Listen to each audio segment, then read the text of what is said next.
வணக்கம். AK Velan, AKV லா அகாடமியிலேருந்து. இந்த வீடியோவில் லா டேனா என்ன என்பதை பற்றி சுருக்கமாக பார்ப்போம். சட்ட நாள் அப்படின்னு சொல்லி வழக்கறிஞர்கள் மட்டும் நம்ம கொண்டாடக்கூடிய இந்த நாள் இந்திய பிரஜைகள் அனைவராலும் கொண்டாடப்பட வேண்டிய நாள். காரணம், இந்தியாவிற்கென்று ஒரு அரசியலமைப்பு சட்டத்தை இயற்ற வேண்டும் என்று எண்ணிக்கொண்டு அதற்காகவே சட்ட நிர்ணய சபையை ஏற்படுத்தினார்கள்.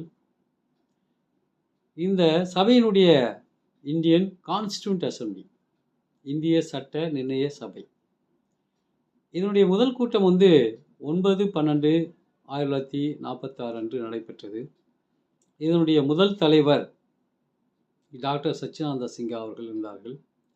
குறிப்பாக பாருங்கள், துரதிருஷ்டவசமாக 2 நாள் தான் அவர் அந்த சட்ட நிர்ணய சபைக்கு தலைவராக இருந்தார். 9/12/1946 மற்றும் 10/12/1946. பிறகு 11/12/1946 முதல் டாக்டர் ராஜேந்திர பிரசாத், அதாவது சுதந்திர இந்தியாவினுடைய முதல் ஜனாதிபதி அவர்கள் அந்த சட்ட நிர்ணய சபைக்கு தலைவராக பொறுப்பேற்றுக் கொண்டார். அவர் தான் நிரந்தர தலைவர்.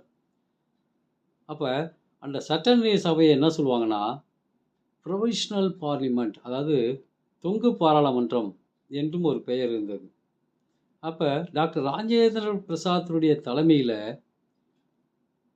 எந்த நோக்கத்திற்காக அந்த சட்ட நிர்ணய சபை ஏற்படுத்தப்பட்டதுன்னா, இந்தியாவிற்கென ஒரு தனி அரசியலமைப்பு சட்டம் வேண்டும் என்பதற்காக.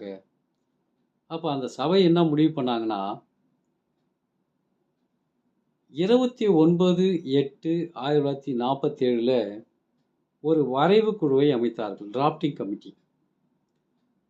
அந்த வரைவு குழுவினுடைய தலைவராக டாக்டர் அண்ணல் அம்பேத்கர் அவர்களை தேர்வு செய்து, அவர் உட்பட அந்த வரைவு குழுவில் 7 மெத்த படித்த தலைவர்களை இந்தியாவிற்கென ஒரு அரசியலமைப்பு சட்டத்தை ஏற்றுவதற்கு பணிக்கச் செய்தார்கள்.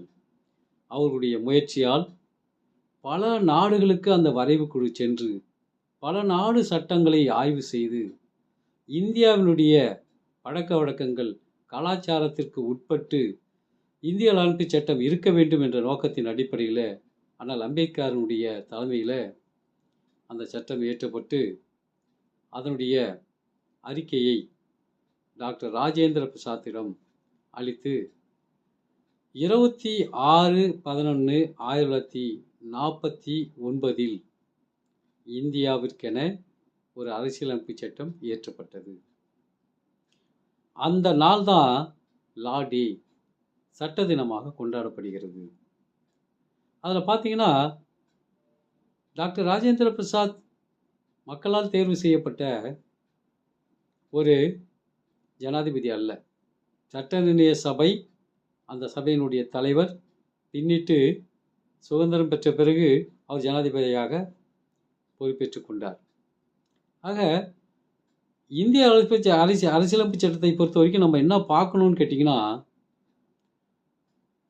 மக்களுக்காக மக்கள் தாங்களாகவே படைத்து கொண்ட ஒரு சட்டம் என்றால் அது இந்திய அரசியலமைப்பு சட்டம்தான். enacted, adopted and give to ourselves, இந்த வார்த்தை தான் ப்ரீஆம்பிளில் முக்கியமாக கொடுக்கப்பட்டிருக்கும். ஆக இந்திய அரசியலமைப்பு சட்டமானது 26/11/1949 ஏற்படுத்தப்பட்டது. அந்த தினத்தை தான் நம்ம சட்ட தினமாக கொண்டாடி வருகின்றோம். நன்றி.